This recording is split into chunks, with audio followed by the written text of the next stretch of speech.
Now, I will say that I had some communication. I did message also once the thing exploded with Andrew Kovac, because he's just getting on my nerves. Like, really, I have been so nice in terms of what I have told the public about things that Andrew Kovac told me.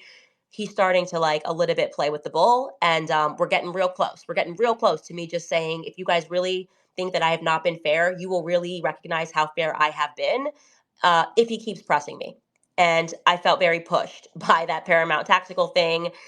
These people are lunatics, blah, blah, blah. It's like, bro, send me a text, and I could have shut it down immediately. But you're like, I'm assuming you're also the person talking to Andrew. I mean, speaking to Alex, because Alex did say on his show that he spoke to Turning Point USA people, and like he had Brian Harpole's flight. So it's pretty obvious. It seems like they're working behind the scenes, and that's annoying me.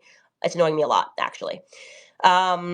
Anyways, so once I saw that Andrew Colbert was speaking with Paramount Tactical and being, I don't know, I guess sort of denigrating what we were doing, I then was like, okay, let me text someone more responsible at Turning Point USA and ask, hey, do you guys want to give me an alibi? So I put Andrew Colbert and the COO in a chat, and I was like, hey, just figured we could have a direct line and you can just give me Erica's alibi and I'd be happy to publish it, because I'm not interested in like throwing mud on someone's name. I just want to get to the truth.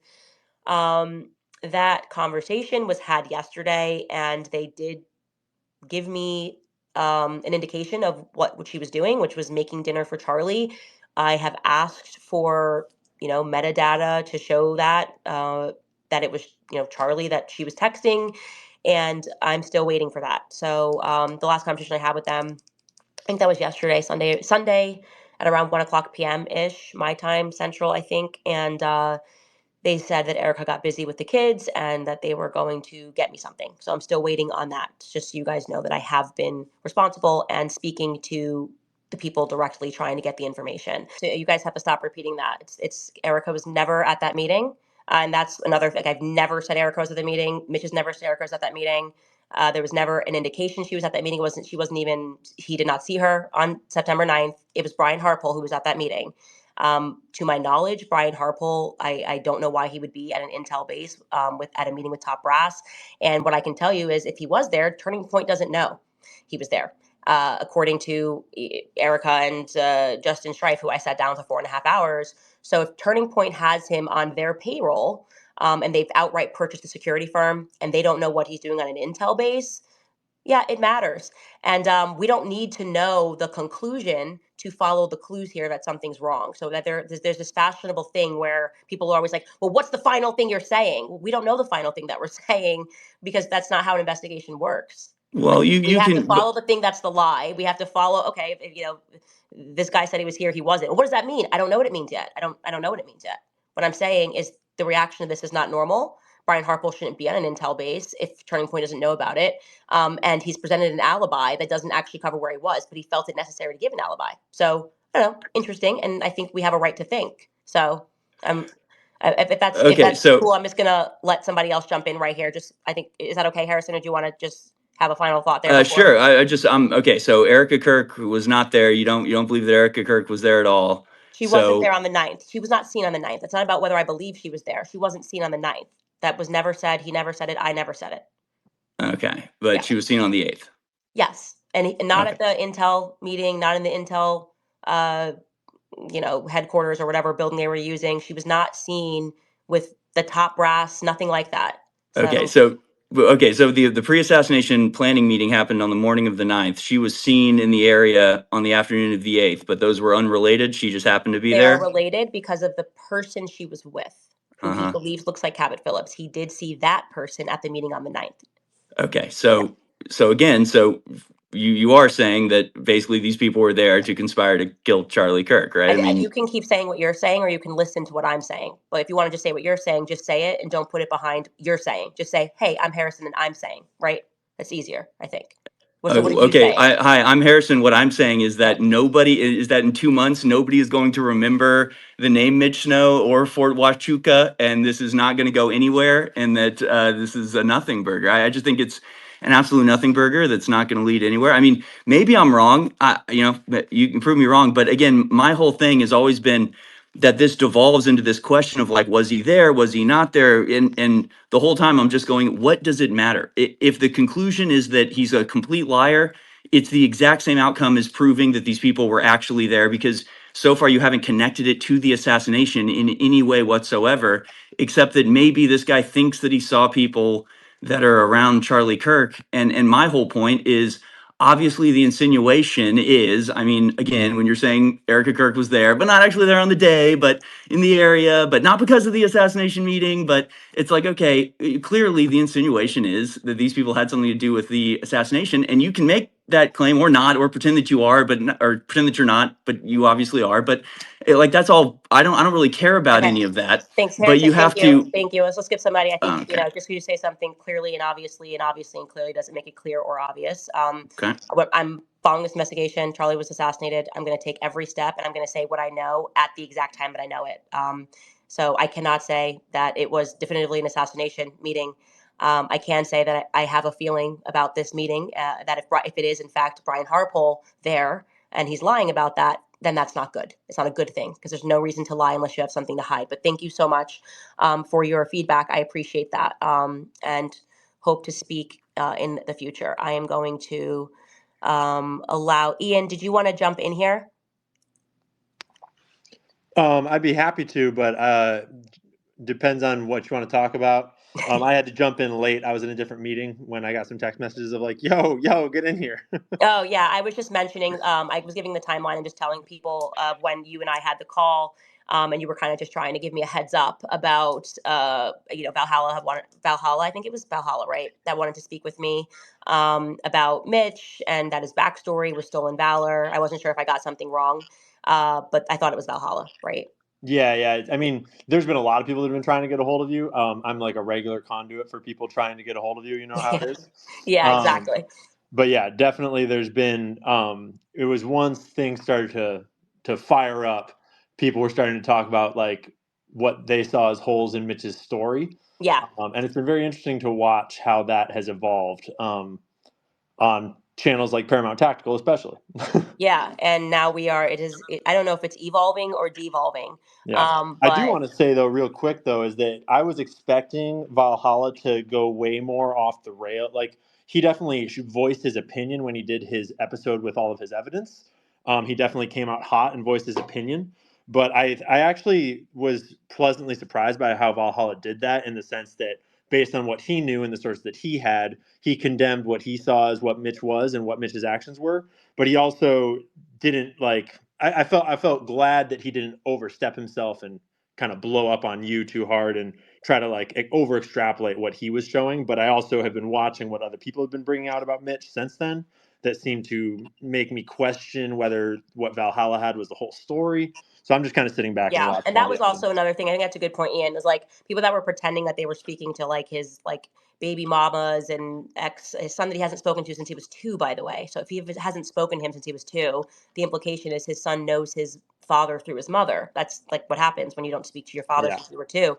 But it is interesting that they didn't do any background checks on the women, like Yep. who then I saw, and I didn't want to again get dragged down in the mud, but like they had had accused a few men, but they stayed away from that. It was like, no, no, no, no. Like this is what's out there about Mitch, and that's why I was saying to you, like I was like, this feels to me like a way to distract from what I basically am trying to do, which is I feel like I'm the only one who's actually trying to debunk Mitch, like Yeah. going to Brian Harpole, going to Turning Point USA, and saying, hey, like give me something. I'm happy for this to be wrong.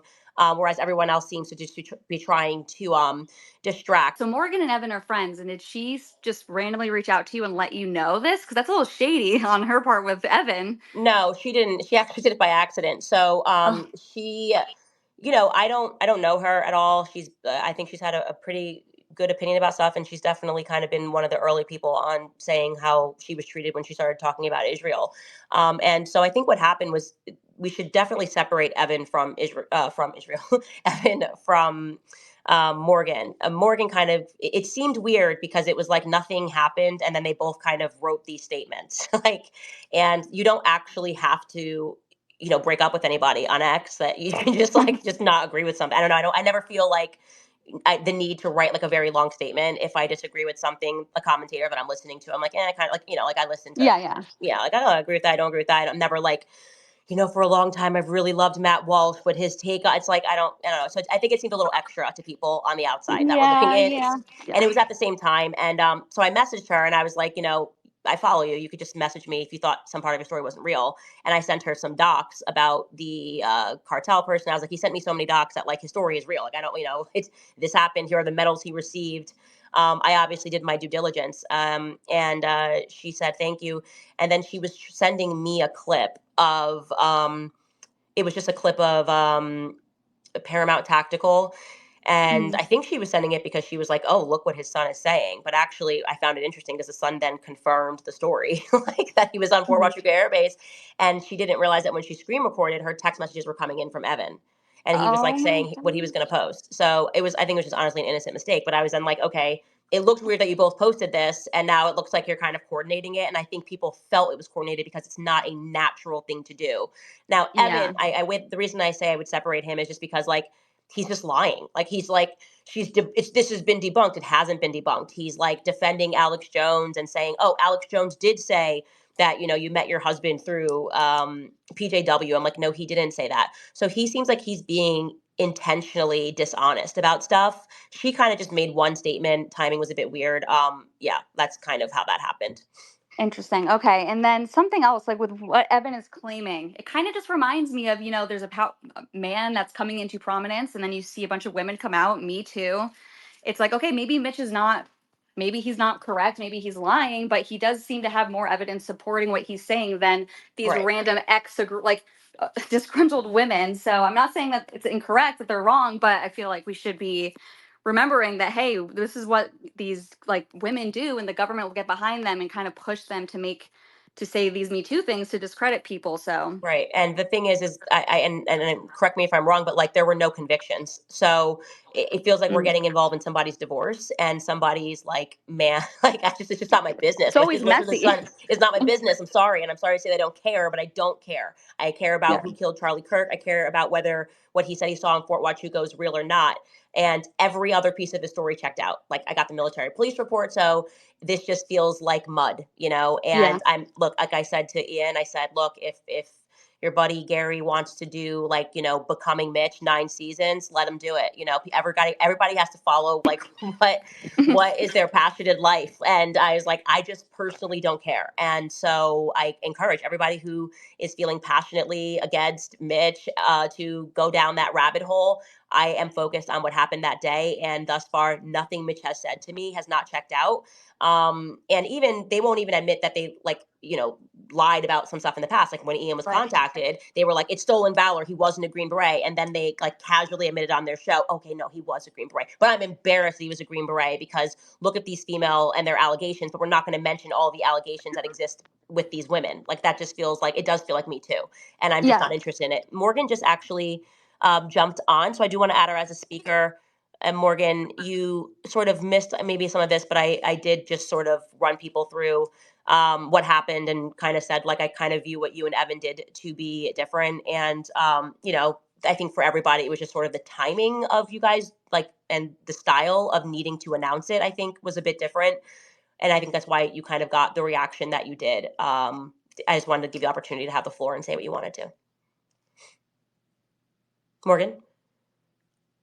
Oh, hi. I didn't know Hi. that you were talking to me. I'm sorry. How are you? How Yeah, is good. How everybody? are you? Yeah, I'm good. Thanks for giving me the floor because there's been so much freaking drama in the last couple of days, and everybody I feel like has been trying to pit us against one another for some reason. And I keep reiterating, I have no issues with Candace. I'm still 100% on board with the investigation. I have my reservations about Mitch, and I feel like I should be able to voice those concerns. And I know that a lot of people don't care about his past or his history, or I don't even want to say only his history, because currently it's my understanding that he does have open cases. But when we're looking at somebody's credibility, how can we find them credible if the only thing that we have to take is their word for something? And right now it's he said, she said. He said that he saw people there and we can only take his word for it. And when you have every single person in his life, not only the exes but his children, who he's never had custody of any of them, they all say the same thing, that he's a pathological liar. Mm. I have trouble trusting an individual like that, and I just want to make sure that we stay on track in finding out what happened to Charlie Kirk. Yeah, and so I think what I would offer back is that's what we have been doing. So rather than speaking to his son, I contacted people on the base. Like, okay, he said that Neff, somebody named Neff, which is what he said initially in contacting me, Captain Mhm. Neff was the one who questioned him. So rather than speaking to his son from 22 years ago, I think the people would say, why don't you speak to somebody who's on Fort Huachuca base now and see if there's a Captain Neff there? And that's what we did. And we confirmed that Captain Neff and the 10th Brigade was there. He said it was in an offsite building, a JTF offsite building. We spoke to people at the base and they told us this is the exact building, here's where it is in the map, and they are borrowing the space. He told us that this incident happened and the bomb dogs were called, so I made an effort and successfully got the police report. That's how we verify whether or not he's a pathological liar, is by verifying what he said, right? And so that's why, as I said before you jumped on, I reached out to the people that were involved. I reached out to Brian Harpole. So that's what we're actually doing, is trying to verify the last thing, which is just like really his memory. He did tell the truth. He told the truth about everything that happened that morning. And so the last thing is, does he have a good facial memory? And thus far, we've not been able to, and I am in the process, as I said, of speaking with Turning Point USA. We haven't yet gotten a clean answer from people who have indicated that they do want to give an alibi, right? Because Andrew Colvett is messaging Paramount Tactical with an alibi. Well, I'm your girl. I'm the only one I think that's trying to debunk Mitch. Like, because I'm like, give me your alibi and I will post it. So yeah, I think that's I kind of. guess my concern is like, okay, so if they don't provide any alibis, then what happens? Does this just stay open ended and then it keeps being the main focus? Well, they did. That's the point, and that's why this is now. That's why I named this. Why it suddenly really matters, right? So if they had like kind of stayed out of it and we're like, well, I'm not even going to answer because it's so stupid, then we're like, okay, well, maybe he's just wrong, and that would be what it was. He would just be wrong. He wouldn't be a liar because he was where he said he was. And the people that were there, and Captain Neff was whatever. But they did give an alibi, so they do care, right? They cared enough to give it to like obscure YouTubers, which is kind of random. Like, it's like, okay, why are you wheeling and dealing? Like, if Andrew Colbert did not get caught live orchestrating an alibi, it shows that Erica cared because she's showing her metadata. So wouldn't the common sense thing to be, if you care that much, rather than going through obscure YouTubers, like, wouldn't you just go direct to Candace and be like, hey, I saw you did an episode on this. Like, here's the information you're looking for. They all have a direct line to me. I would have published it immediately. Right. I wonder if say let's Erica does provide something, are people going to be are they going to accept that from her? I would, and I would end it. Like, I would. That's like, my goal is not to look stupid, right? So like, if she gives me like an alibi and she's like, here's where I was, like, why would I not just instantly be like, hey, here, like, it wasn't her. Thanks, Mitch. Like, it was a different blonde. Like, we've been very open to that, and I said that 1,000 times on the show.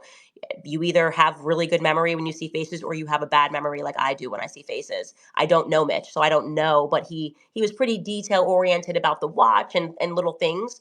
And I think beyond anything else, the reaction when Andrew Colvett is wheeling and dealing behind the scenes, it then makes things really compelling, right? If he didn't get caught on that live, I probably would be neutral. I mean, I did one episode on this. Everybody's acting like I've done like Becoming Brigitte. You know what I mean? Like, we've been investigating the Charlie thing. We've covered so many things. I do one episode on Mitch, and everyone's like, "No, like, we gotta talk to his high school classmates. We gotta talk." It's like, dude, like, like, everybody calm down. I'm getting threats of lawsuits in the background. So, like, Ian was like, I gotta talk to you before your next episode, is what his text was, because they were putting pressure on him to get me to stop reporting on this. They didn't want me to even interview Mitch. So I just find that to be compelling. Like, what is this panic about? Especially because you could end it in 4 seconds by just messaging me and being like, here you go. Yeah, well, they never are forthcoming. I mean, that's the problem with Turning Point this far, Yeah. and they could put a lot of things to rest, but they keep gaslighting. So Yeah. hopefully they do. I still I don't hope so trust too. Mitch, but that's just where I'm at with it. And Missed Morgan said to me, I don't want the money, the very next morning, and said, if the tip ends up working and it helps you solve the murder of Charlie, then sure. But I'm not in this for money. I'm just like a fat, old, ugly guy.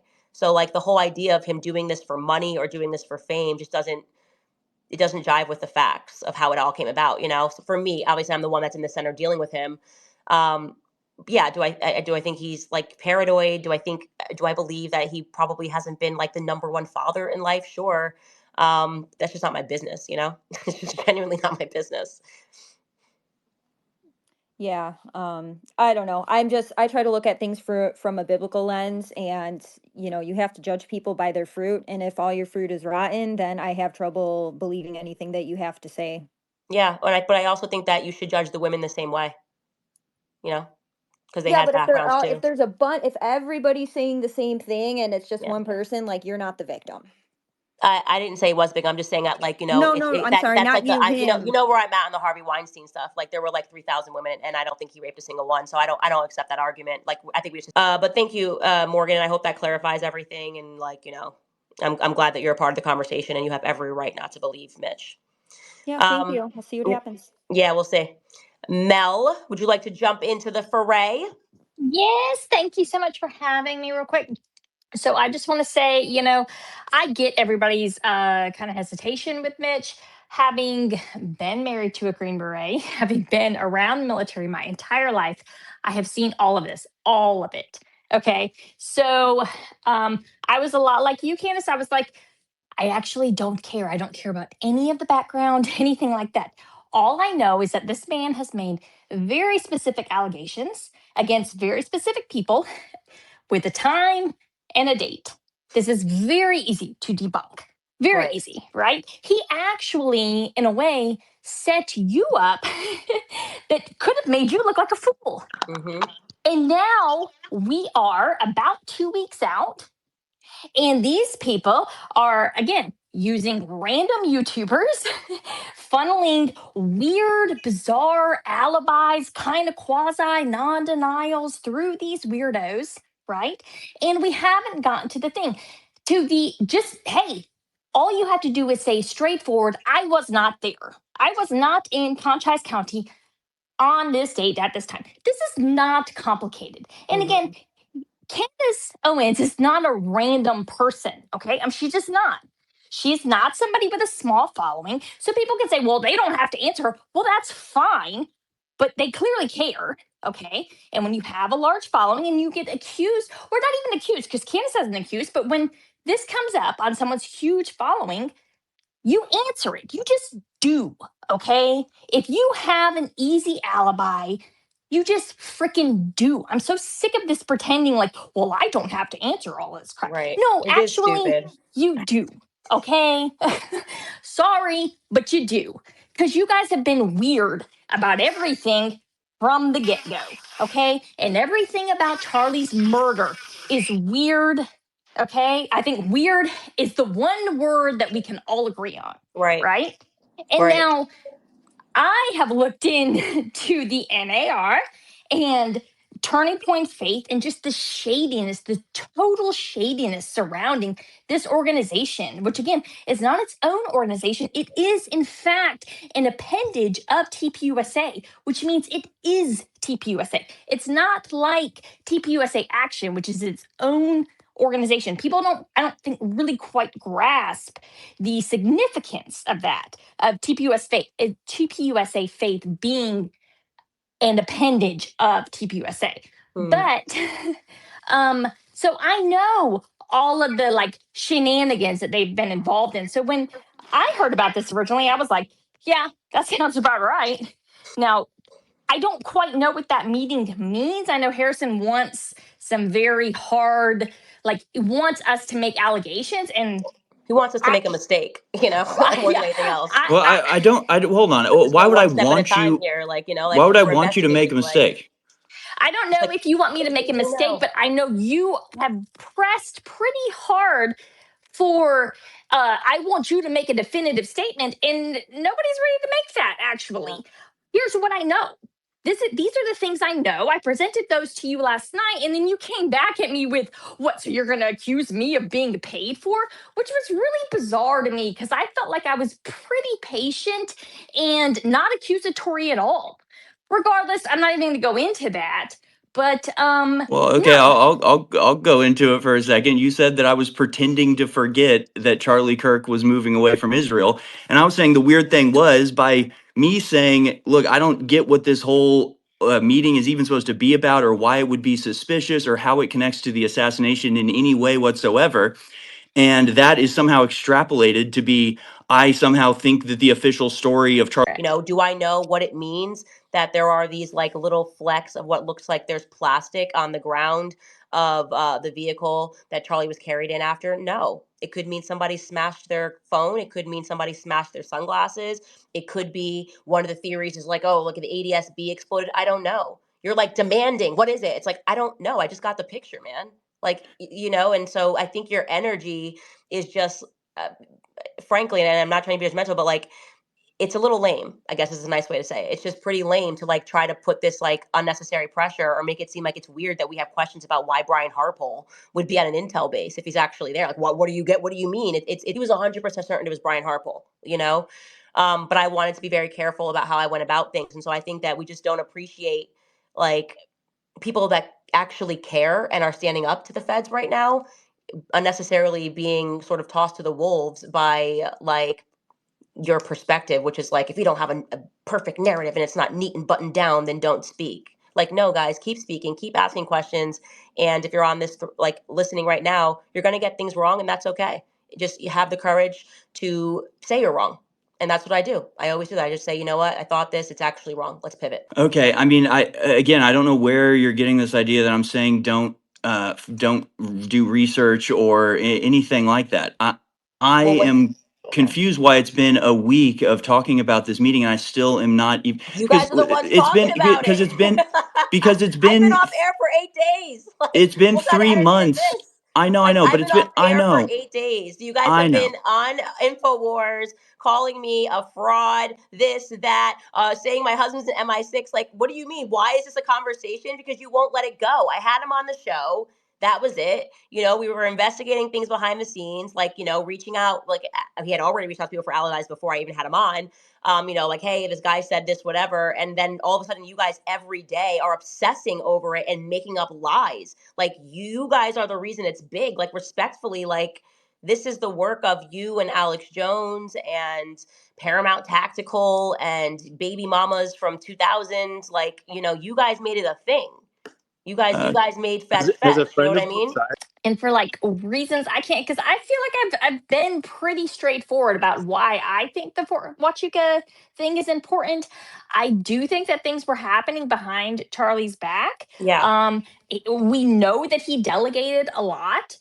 So even if you don't think like, oh, this is, and again, I actually don't think this was a like murder planning session. I actually think that personally, and I'm going to just throw it out there, I think that something happened in Korea. I think that there were weird things that happened in Korea. We do know that Pastor Son was arrested the day after Charlie leaves Korea.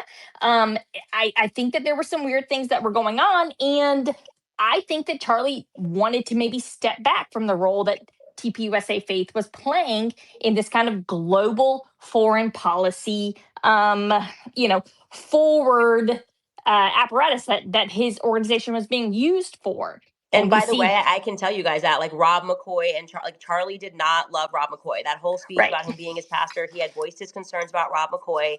And so again, the broader consideration here is that Turning Point USA is just telling a lot of lies, and you don't tell a lot of lies. The whole world got behind Turning Point USA when Charlie got shot. Like there wasn't a single yep, person who was not rooting for Turning Point USA on September 11th. Okay.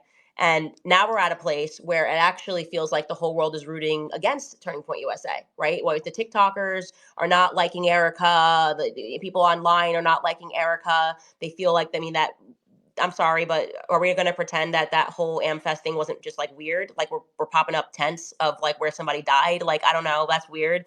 And so, yeah, let's respect the public that we're recognizing something's off and we want to know what it is that is off. And Andrew Colvett is definitely off. Okay. Like he is like off the chains. There have been just way too many lies, and there would be no reason to lie when you have the whole world on your side rooting for you.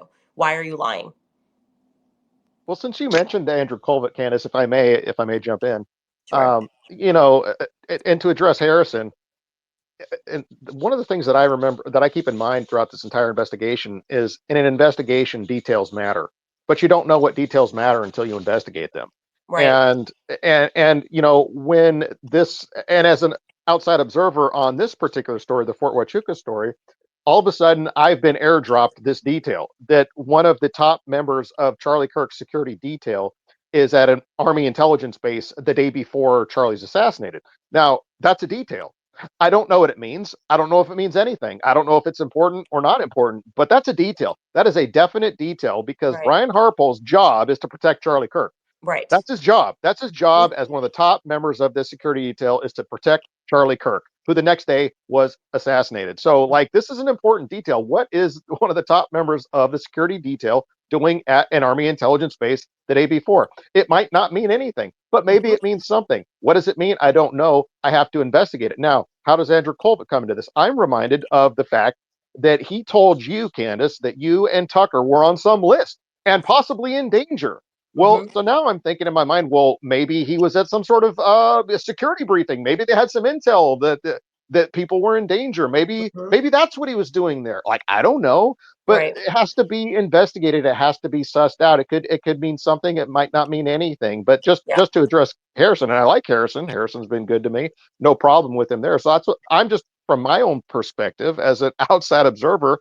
I've been airdropped this story, this detail, which has now mushroomed. It's like a big mushroom cloud now for several days. It's run wild, people on all sides fighting over it. It's Right. become a thing. And now I have to grapple with this thing. Does it mean anything? Does it not mean anything? How can Right. I verify it? And I'm at the mercy of Mitch's recollection. I'm at the mercy of the TPUSA folks, Erica, Cabot, and Brian Harpole. And I'm faced with a situation now where they've turned it into something bigger than it needed to be, if and Thank indeed it you. is nothing. If it is Every time. nothing, Every all time. they Like had that's to do was debunk it. And not only that, but like they could have like slam dunked the ball in your face, Candace, and made yeah. you look silly and stupid. And they left that money on the table. Right. And for the people who said, well, I'm not going to they don't need to dignify this, they already dignified this by giving half assed non debunking debunkings. I didn't ask 100%. them to do that. They did that.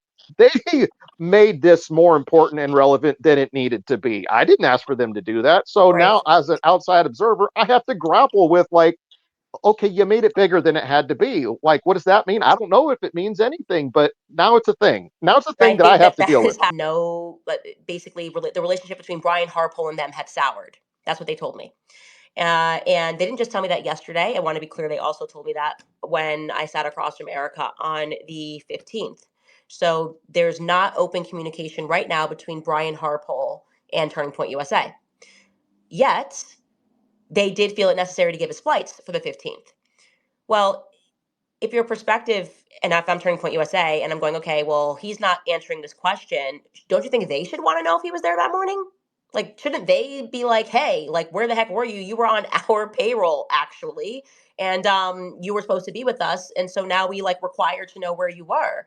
And so there's also this nonstop lack of urgency with Turning Point USA, a lack of caring. Like they almost think like the details are funny. They don't care. I think that's how the public feels. They certainly don't care about any of this. Like, why else would you have a tent? Like, it's quite morbid. It felt like a seance to see that tent up and people taking selfies under it. And I think that that disturbs people. I think that there has been something spiritually disturbing about a lot of the decisions and communications that have been coming out of Turning Point USA.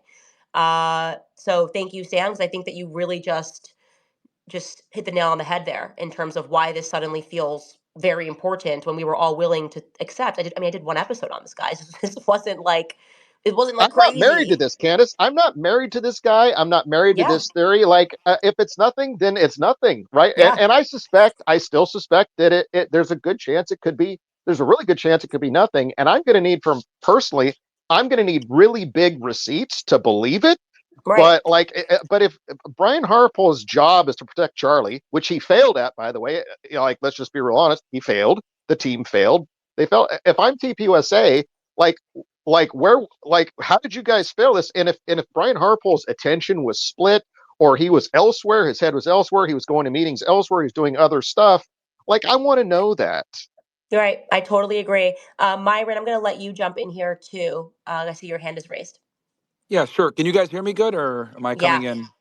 Yeah, so I'll be very brief here. We're all here for the same reason, right? We all don't believe the official narrative. As someone that used to work for the federal government and understands how investigations work, the official narrative has created more questions and answers. And Candace, kudos to you for going out there and trying to find those answers. And I think it's very important that people understand that when you're doing investigations, you're going to go down many different roads, right? You're going to talk to bad informants that might have ulterior motives. You're going to talk to people that are going to give you misleading information. You're going to do a records check here, and it might lead you somewhere that was completely not relevant to what's going on. Like, the thing that sucks here is that you're doing this investigation with millions of people watching you, and they're going to, try to say, oh, well, you didn't do this and you didn't do that, blah, blah, blah. The benefit, right, of being a criminal investigator a lot of the times is we work in the shadows, we do our investigation, we go down many different holes, then we come down with an indictment and an arrest warrant after we connect everything. Unfortunately, right, for you, Candace, you have a bunch of critics that want to sit there and say, well, you're not doing this right, you're not doing that right. I think you've done a great job of, trying to find the truth, and people are going to criticize and talk shit. And I think we're all here for the same reasons. The official narrative doesn't add up. They haven't been transparent, and that's why people are doing their own independent investigation. And the federal government's failed with being transparent with the people, and the people don't trust the government anymore. This is really an L for the G. So keep doing what you're doing. I know people are going to hate, and I think your heart's in the right place, and you're really trying to find answers here. And yeah, there's going to be, roads that sometimes don't lead where it's supposed to go, or roads that may be questionable. But I think talking to everybody and trying to get the full picture and being transparent about it is the way to go. So keep doing what you're doing. Thank you so much. I appreciate that. And yeah, it's hard. I mean, we have a really small team. I think people forget like there's four of us, and it's so much work, and we're investigating every lead, and there have been so many that have led nowhere, by the way. I mean, you can imagine you're getting 50,000 emails, and some people just want to write hate stuff. Some people are giving you tips, and we're building those pictures in the backgrounds. We have so many um leads that are still being worked on from a long time ago, and we have to get on the phone with people, and we have to ask for verification, and we have to get when we get paperwork, we then have to verify if the paperwork is real, because I don't have expertise. And then I present something and I misspeak and I say E4 instead of O5 or O6, whatever. And the next thing you know, you get 1,000 emails of people telling you like you're an idiot. It's hard. And people also, I think, forget, and this is not like a woe is me pity party, but like Charlie was my friend. Like, I went through a very real stage of grief. I'm still going through it in many ways because I don't know what happened. Like, there's something that feels very unresolved about it. He just shouldn't have been taken out like that. Okay. And their anger, which I think you guys have seen that last week or whatever, like to see people like Ben Shapiro get on stage and pretend they were his friend. Like, you don't know what that does to me spiritually. Like, I just want to fight. Like, I want to physically get into a fight. That is like, it's just not okay. And there's something that is so grotesque about it at its core. There is something that it is so, it's almost satanic, right? I look at politics now and it makes me want to vomit, like to realize what they turned him into after. Like, they did not view this man as a human being. They did not care about Charlie at all. It was like he either was going to get them a check or he wasn't. And that, even for me, like the ick I get from turning points, like, that man did not like that man. So what are you doing? Is this really just about like who writes you a check and gives you, like, they can just buy a friendship with Charlie? Like, it angers me, and I still have to like contend with that anger, that upset, and also trying to, okay, let me divert the energy into this investigation and trying to figure it out. So I do ask you guys to just recognize that, like to recognize that there's a lot going on. And I will always, if I get something wrong, which is what I was open to doing, like I said to Ian, I was like, if you want to send me an email and he has the smoking gun proof that he wasn't even a Green Beret, I will run it and I will own it. But that's not the case. And so it just feels like petty. Like, if you're going to use your energy, like, we don't need you finding his exes, man. Like, we really could use your help. Like, Yeah, I mean, look, professional criminal investigators don't get it right a lot of the times. There's a reason why a lot of cases don't get solved. People don't get indicted, they don't get charged. It's not easy to run an investigation. It's even harder to do it with a million people trying to Monday morning quarterback everything that you do and criticize every single thing that you do. So I totally understand coming from that world myself. So look, you're trying to find the truth. I think you've been good about transparent. Like, if you make a mistake, you correct it. And, one of the negatives is you're out there in front of everyone. So people are going to give their no. opinions, and that's the negative. If this pans out, and it looks like it is panning out, Charlie discovered that there was a lot of money that was missing. And again, I'm trying to encourage this person to speak out. So again, one of the balls that's been in the air that I've been slowly working on, but I think all of our instincts have been correct, that there's a All lot right, more there to we go. We got it good. BTI. And there's just been a lot of people that have been basically saying to us, these cheap tactics, to even question anything means that like you have to just accept Sorry, guys. everything I'm that's making it work with happening. everything. Myron, you got to turn yourself off, your mute on. I can mute your mic. Actually, that's a great ad. Yeah, so it definitely feels really weird. Diligent, let's go to you, Diligent Denizen. Thank you. Yeah, I just, You know what bothers me the most about this whole thing is the lack of curiosity. Like, here we are all citizen journalists. Every single person on this stage right now describes themselves as a journalist in some way, shape, or form, right? There's no curiosity, right? Like, when did we say, well, here's a good example. Harrison, you posted 2 weeks before Charlie Kirk died that there was a credible threat against his life. Has the FBI reached out to you to ask you about that? No. Also, No. like, are you going to tell us who that was? It feels like that might be relevant now. Yeah, so in the absence of a rigorous investigation by the agency, we are led to lead this investigation. That is why Fort Huachuca is so relevant. But I was going to ask you, thank you, Candace. Can you tell us who told you that? Because Because he's the dead now. FBI is not asking you. Yeah, I mean, the person that told me asked me not to say who they were, so I'm not going to give up a source. Sorry. Okay. Okay, that's fine.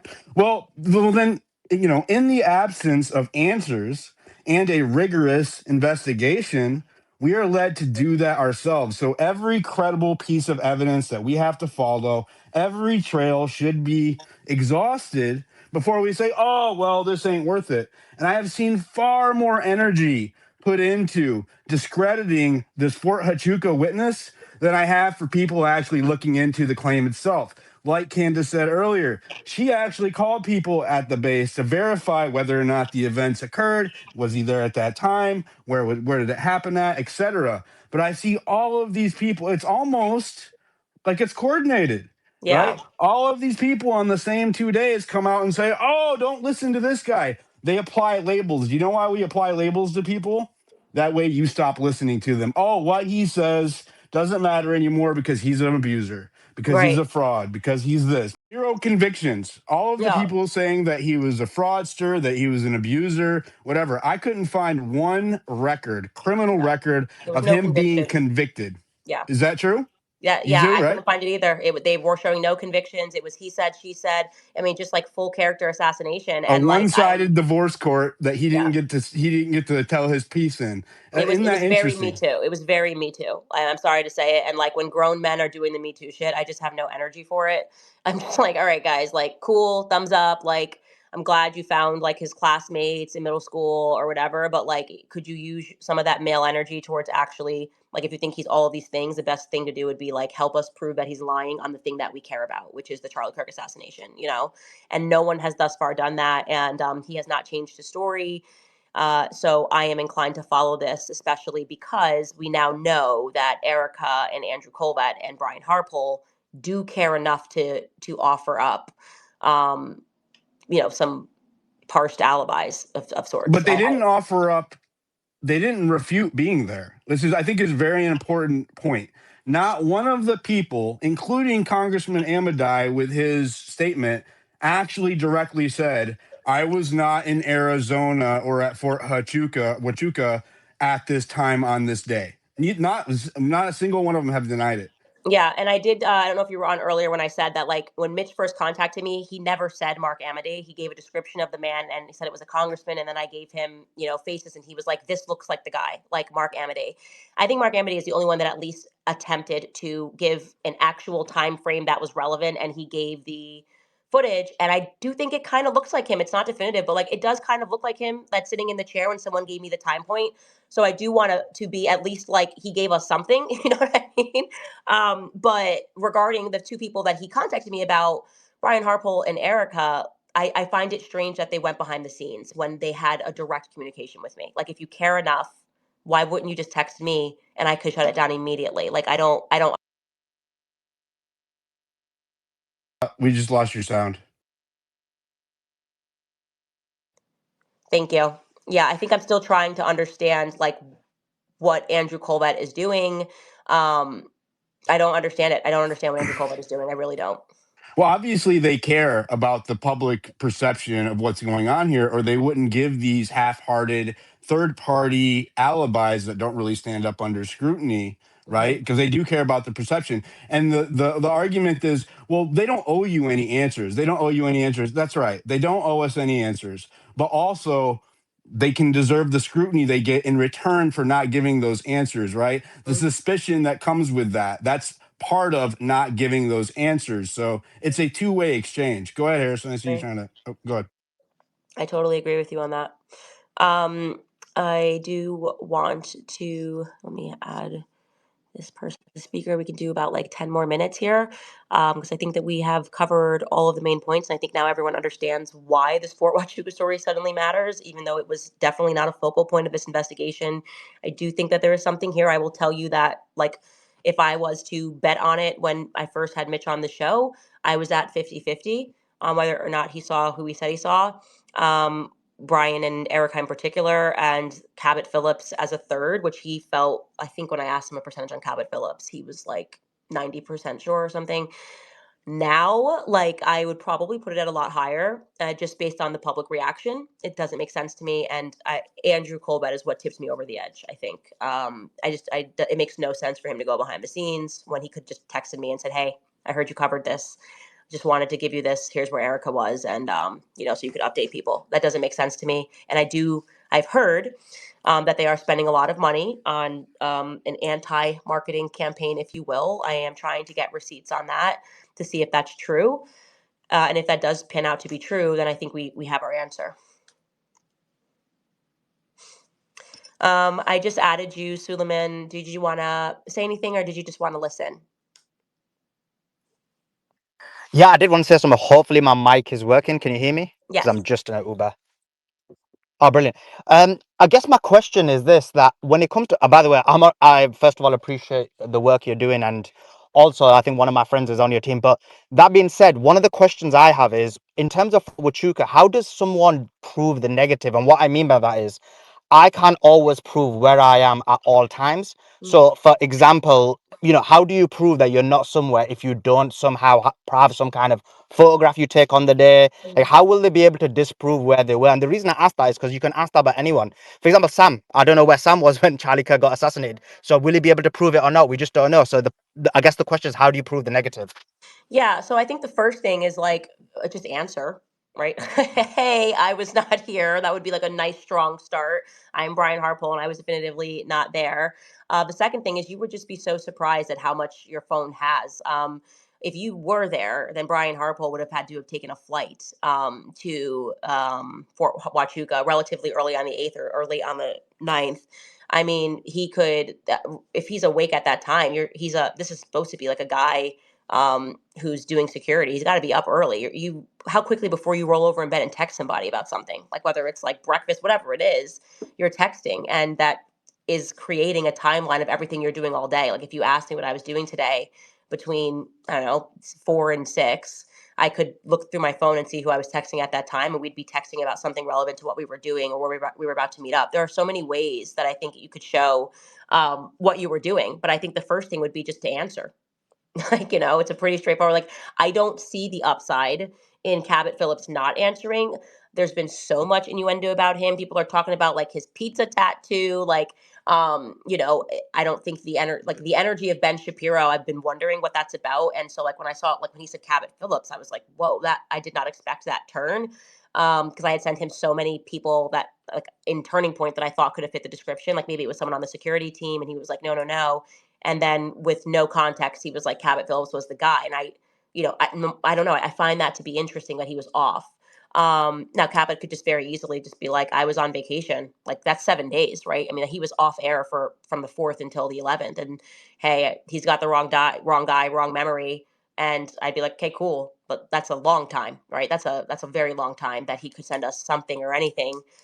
So yeah, I think there's a million ways, but it would start with just denying it. Like it would be very simple, especially because it's gotten so big.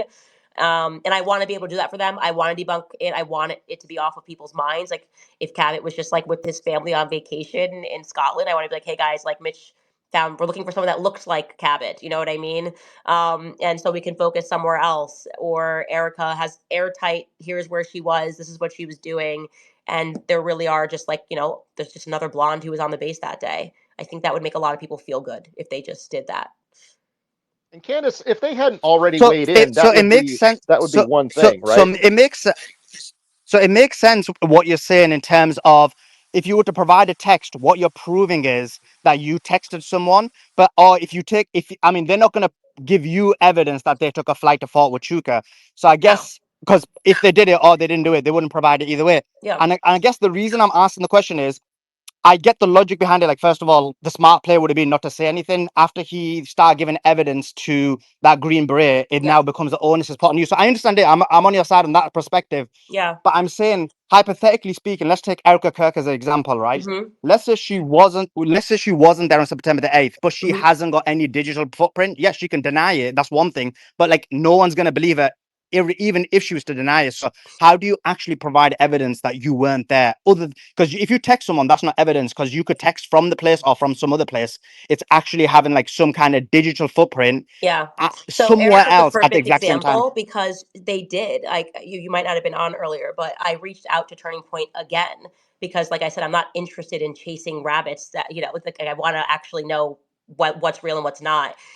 Yes, Sunday. What's today? On Sunday, I think around 1 o'clock p.m. I got on the phone with them. I reached out on Sunday. Sorry, on Saturday. Got on the phone with them sometime after mass on Saturday. I mean, on Sunday, pardon, and they were like, hey, like, yeah, she was like making dinner with like organizing or making dinner with Charlie. Like, we're going to send you a message of like between her and Charlie speaking. And I was like, great, amazing. I will literally update Twitter right now and say, like, Erica was making dinner with Charlie. And they send me a message, but the contact was blacked out. So I went back, obviously, and I was like, hey, like, the contact's blacked out. Like, I don't, this could be a message between like me and George for all I know. And I was like, do you just mind like just sending, like, I know Charlie's number, obviously. So just like, show me the contact. And they were like, oh, we blocked it out because it's like a pet, I don't know, like a nickname that she has for Charlie or whatever. And she just didn't want you to see it. And I was like, okay, well, you can just like change the contact name and just send me like, just send me a video of you opening it so I can see Charlie's number and tell my audience, like, this is confidently a text chain between Charlie and Erica. And then they just said, look, it's Sunday. I think it was like 1 o'clock or something. And she's busy with the kids, but we'll get you that. And so I waited. It's now been obviously more than 24 hours. It's been like 30. That was yesterday at 1 p.m. Now it's 9 p.m. on Monday, and they haven't sent it to me, like just the number so I could see that it was Charlie. But I'm waiting. But there's a perfect example of how they could just easily show it. So I'm waiting for that. And if I get it, I will clarify to people that she was making dinner. And I also said to them, like, I don't need to show people the message either. Dinner ready, like, yeah, it's on the table now, right? Well, if they have that and it has the date of September 8th, which it had the date of September 8th, and that was the communication, like, dinner's on the table now, like, I'll be right down or something like that. Okay, great. And they just blacked out the contact. So I can't, obviously, I can't say to you guys, like, it was a conversation, it could have been a conversation between me and Mel. It could have been, so I was just like, could you just send that without the contact blacked out? And so that's what I'm waiting for. But that's a perfect example because like you can't go back in time and make that communication with Charlie. Like who else would Charlie be messaging? Like if I could just see this is Charlie and his wife and it said like love you or something like that. So it would be weird if Charlie was randomly texting that to somebody else, but I know his number, so they could just show me his number. And just one other question while I've got you here, and I think it's really important because I've been covering this like from the beginning, generally speaking. And you basically have like the Fed position, and then you kind of have your position, which is you've gone through a wide range of strands and wide range of avenues. And I guess a lot of people kind of sit somewhere, maybe in the middle, maybe a bit towards you, maybe a bit towards the Fed position, whatever it may be. And from your perspective, and I kind of know what you're going to say, but just as a question, from your perspective, like where do you sit with the people who don't fully agree with maybe all the lines of investigation you're Yeah. doing, but then do question the Fed position? Like, I think a lot of people feel like there is this kind of idea that you either have to have the Fed position or you have to totally agree with you or Ian Carroll or whatever it may be. So, like, where do you sit with that? No, I appreciate everyone that's investigating. If you're a person who is trying to convince us that Tyler Robinson on a rooftop by himself with no help took a shot from a 30-06 and like, Charlie ate vegetables and stopped the bullet, like you are just such a useless human being. I really never want to I never want to see you. I don't want to follow you. I don't want to see a tweet from. I want you to just be off the internet. Like that would be great. But beyond that, if you accept that something's wrong, obviously, and like there's got to be more of the story, then great. That's why there is so much variety on the internet. And I do think there is a level of this sort of like crowdsourced investigation. So, like, I don't agree with everything that, Ian comes up with. He doesn't agree with everything I say. Like, I don't agree with everything Sam Parker tweets or Myron says. But the point is like, I'm sitting here and I'm pulling together a picture because so many different people are able to pull together different strands. And I personally can say confidently that I sense that we are putting a lot of pressure on the authorities. They seem to be coming undone. There is definitively something here, and they were banking on our ADHD. Like they were banking on, we're going to throw like a memorial, we're going to make it amazing, we're going to give them Trump. They love Trump. He's going to throw red meat. He's going to say we're going to make America great again, and we're going to move on. And it actually seems to be getting bigger and it's snowballing. And so something has to give. And so I'm grateful for every person, no matter where you stop on the train. Like if you're like, I believe you on all this, but I don't believe this. Like, I mean, that's really what Morgan Ariel just said. Like, I don't like Mitch. That's fine. Great. But let's keep the pressure on the feds and remember that like we are all united in recognizing that we live in a really effed up world. Tim Dillon did he made it comedic, but also like it was like dark comedy of like we feel like we all now recognize we're kind of being ruled by like people that are into children and people that traffic children and people that traffic weapons, and they're kind of wanting us to just like be like, oh, but like the new iPhone just dropped. Like something, this can't go on like this. Society cannot go on like this. If we have a society that we don't protect good people, like we don't protect decent human beings like Charlie Kirk, we don't protect our children, we're too fearful to even speak and say something, which is, I'm sorry, but we live in a world of remarkable cowardice because of what I view to be a shortage in testosterone. I find so many men to be pathetic. I really do. Like Charlie Kirk was assassinated in broad daylight and you're just going to like accept the Fed slap. I have no use for you. Like I have no use for you. We are losing the society because you're still allowed to walk around breathing is what the issue is. And you get to call yourself a man. Like, why am I taking all these bullets? Thank you to the men who have stood up for me. But like for the men that are just like going along to get a paycheck, like I don't need you ever on the airwaves ever again. I really don't.